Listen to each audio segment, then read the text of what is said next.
जय जय श्री राधे राधे। प्रेमी जनों को राधे राधे, भक्तजनों को राधे राधे। आज रविवार है। रविवार का मैं आपको बता रहा हूँ घर के बारे में, कौन से भाव में कौन सा बैठा रहता है, शुभ और अशुभ।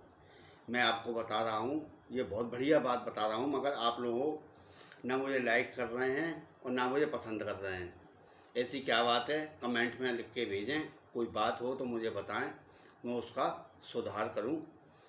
अब मैं बताता हूं सूर्य का छठा भाव। सूर्य जब आपके कुंडली के छठे भाव में बैठा होता है तब वो क्या शुभ फल देता है, क्या अशुभ फल देता है, इसके विषय में मैं आपको बता रहा हूं। उसको श्रवण करें और समझें। छठे भाव का सूर्य भी आपकी शुभ अशुभ स्थिति को अनुसार शुभ और अशुभ फल प्रदान करता है। आपकी शुभ स्थिति के हिसाब से शुभ अशुभ फल प्रदान करता है सूर्य।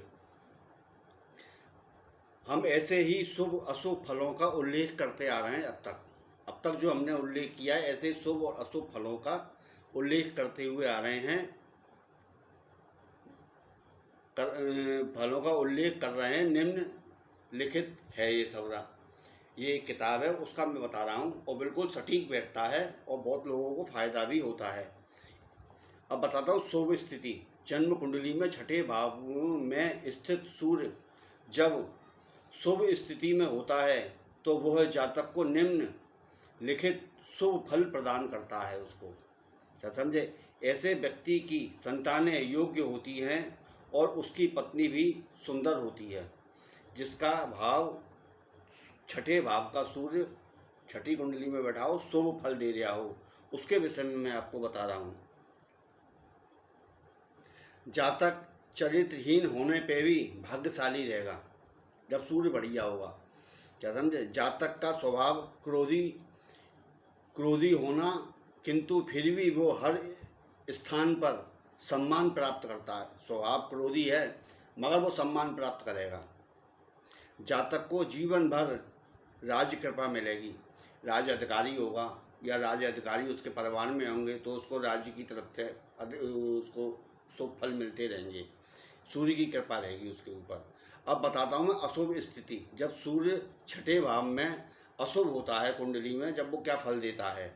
जन्म कुंडली में छठे भाव में स्थित सूर्य जब अशुभ स्थिति में होते हैं तो वह जातक का निम्नलिखित प्रभाव डालते हैं। अब वो निम्नलिखित प्रभाव क्या हैं वो आपको बता रहा हूँ मैं। वृद्ध अवस्था में जातक के नेत्रों की ज्योति चली जाती है। वृद्ध अवस्था में जातक की ज्योति चली जाएगी। जातक की वृद्ध अवस्था में कष्टपूर्ण बीतेगी। बुढ़ापा उसका कष्टमय बीतेगा। ननिहाल के लोग सुखी नहीं रहेंगे जिसका सूर्य अशुभ होता है छठे भाव का। संतानों को भी कई प्रकार के रोग लग जाते हैं और जातक को उससे किसी प्रकार का सुख प्राप्त नहीं होता है। अब इसका उपाय, शुभ अशुभ सूर्य की अशुभ स्थिति का उपाय करने का मैं आपको एक उपाय बता रहा हूँ। धर्म एवं देवी स्थलों में अंधविश्वास की बातें मानकर किसी भी हालत में उनकी अवहेलना ना करें। क्या समझे? धर्म स्थल पर देवी देवताओं के वहाँ पर जाएँ, अंधविश्वास की बातें मानकर, जैसे अंधविश्वास की बातें मानकर किसी भी हालत में उनकी अवहेलना ना करें। कुछ भी है अंधविश्वास है जो भी है वो उसकी अवहेलना ना करें। चुपचाप वहाँ पर दर्शन करके चुपचाप चले यहाँ में। जातक को चाहिए कि वह पारंपरिक रीति रिवाजों को विशेष महत्व दे। जो अपने घर के रीति रिवाज हैं, जो अपना चाल चलन है, अपने जो समाज का, अपने परिवार का, उससे हिसाब से चले। संतानों को सुखी एवं निरोगी रखने के लिए रात में अपने सैया के नीचे जल का पात्र अवश्य रखें। सीधे हाथ की तरफ जल का पात्र रखें। घर में गंगाजल रखकर शुभ, घर के अंदर गंगाजल रखें, वो आपके घर में शुभ रहेगा। और थोड़ा सा गंगाजल जल में मिला के अपने घर में छिड़केंगे तो इससे भी आपकी नेगेटिविटी दूर होगी। दान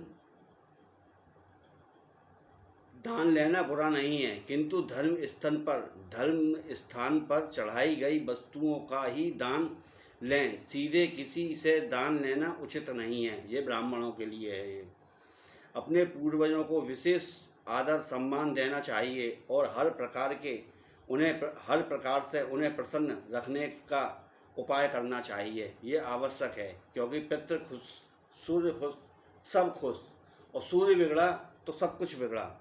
सफ़ेद चींटियों को, दीमकों को खिलाएं, खाना दें। ज्वार की रोटी बनाकर कुत्ते को खिलावें। तांबे के गोल पत्रा बनवाकर गले में पहने, एक गोल छल्ला पत्रे नामा बनवा के उसमें छेद करके और अपने गले में लाल धागे में बांध के अपने पहने गले के अंदर तामा। रात्रि को भोजन करने के उपरांत चूल्हे पर दूध के छींटे देकर आग बुझाएं। जब आप भोजन करें, गैस का चूल्हा भी है, जब उसे बुझा रहे हैं, बंद कर रहे हैं, बंद करने के बाद थोड़ा सा दूध का छींटा सिलेंडर पे यूँ मार दो। इससे भी आपका सूर्य का छठे भाव का अशुभपना दूर हो जाएगा।